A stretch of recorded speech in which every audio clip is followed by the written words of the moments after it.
Kembali lagi di channel YouTube Gejolak Film, tempat kamu bisa menonton film tanpa harus membuang-buang waktu.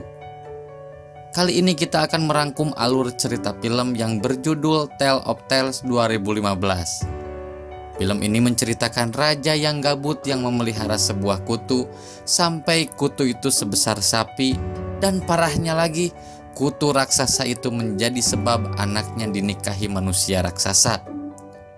Tapi sebelum mulai, jangan lupa subscribe channel ini jadi kamu gak ketinggalan video baru lainnya. Tak perlu berlama-lama, mari kita mulai. Di awal film kita diperlihatkan di sebuah kerajaan bernama High Hill yang dipimpin oleh seorang raja bernama Toby sedang mengadakan sebuah acara yang saat itu diikuti oleh beberapa anggota kerajaan termasuk seorang putri bernama Violet. Dengan suara merdunya, Putri Violet berhasil menghibur semua tamu undangan di istana termasuk Raja Toby ayahnya sendiri.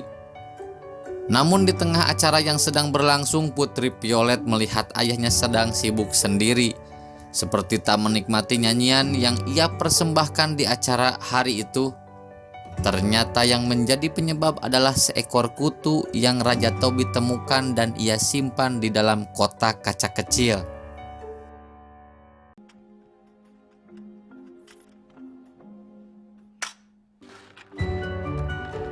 Kutu itu berhasil membuat Raja Toby berhasil lupa akan tugasnya sebagai seorang raja di istana, cuy.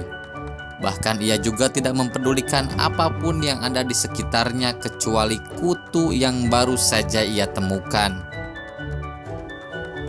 Kemudian beberapa minggu setelahnya, saat sedang makan siang bersama Putri Violet, Raja Toby sama sekali tak mendengar apa yang dikatakan oleh putrinya sendiri seperti yang biasa ia lakukan semenjak adanya kutu yang ia rawat hingga besar di dalam kamar pribadinya.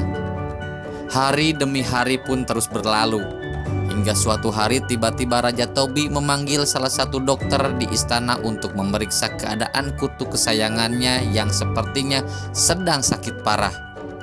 Sayangnya, kutu raksasa kesayangan Raja Toby itu tak bisa diselamatkan alias meninggal. Dan kutu itu pun mati di samping Raja Toby yang tentu saja merasa sangat sedih karena kutu yang ia rawat dan besarkan seperti anaknya sendiri sudah tiada. Kemudian sehari setelah kematian kutu kesayangannya, Raja Toby mengadakan sebuah sayembara di mana bagi siapa saja yang bisa menebak kulit dari kutu kesayangannya maka ia akan dinikahkan dengan Putri Violet.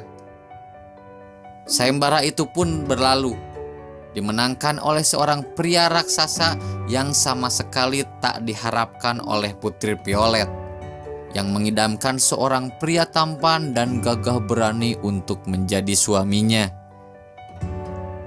Melihat Putri Violet yang berlari ketakutan, Raja Toby pun langsung meminta maaf atas apa yang ia lakukan, karena ia sama sekali tak mengira jika ada orang yang bisa menebak kulit dari kutu kesayangannya yang sudah mati itu. Namun tak ada yang bisa Raja Toby lakukan selain menyerahkan putrinya pada pria raksasa yang sama sekali tidak diharapkan oleh Putri Violet. Putri Violet pun lalu dibawa pergi ke tempat tinggal pria raksasa itu yang terletak di dalam sebuah gua yang juga dipenuhi dengan tulang belulang manusia. Kemudian di keesokan paginya, Putri Violet yang sedang membersihkan bajunya yang kotor tak sengaja melihat seorang wanita yang berada di seberang jurang. Putri Violet pun langsung meminta wanita yang ia lihat hari itu untuk segera menyelamatkannya sebelum pria raksasa yang sedang berburu ke hutan kembali. Wanita itu pun meminta Putri Violet untuk tidak khawatir, karena esok hari ia berjanji akan menyelamatkan Putri Violet bersama dengan suami dan ketiga putranya. Perkataan wanita itu ternyata benar adanya, di mana pada keesokan harinya ia mengajak suami dan ketiga putranya untuk membantu menyelamatkan Putri Violet keluar dari kesengsaraan hidup setelah ia dipaksa menikah dengan pria raksasa yang sama sekali tak ia inginkan. Namun setelah berhasil menyeberangi jurang, mereka harus tetap berusaha melarikan diri dari kejaran pria raksasa yang berhasil membunuh salah satu dari mereka yang ingin menyelamatkan Putri Violet. Kini hanya tersisa Putri Violet sendirian yang harus berjuang untuk tetap bertahan hidup dan meloloskan diri dari kejaran pria raksasa itu. Beruntungnya Putri Violet berhasil selamat setelah ia menghabisi pria raksasa itu dengan tangannya sendiri. Sementara itu, di istana setelah mendengar kabar bahwa Putri Violet berhasil kembali ke istana dengan selamat, Raja Toby yang sedang sakit parah pun berlari untuk menemui putri kesayangannya yang pernah ia kecewakan. Sejak hari itu Putri Violet pun diangkat menjadi ratu di kerajaan High Hill untuk menggantikan ayahnya memimpin kerajaan. Dan film pun tamat.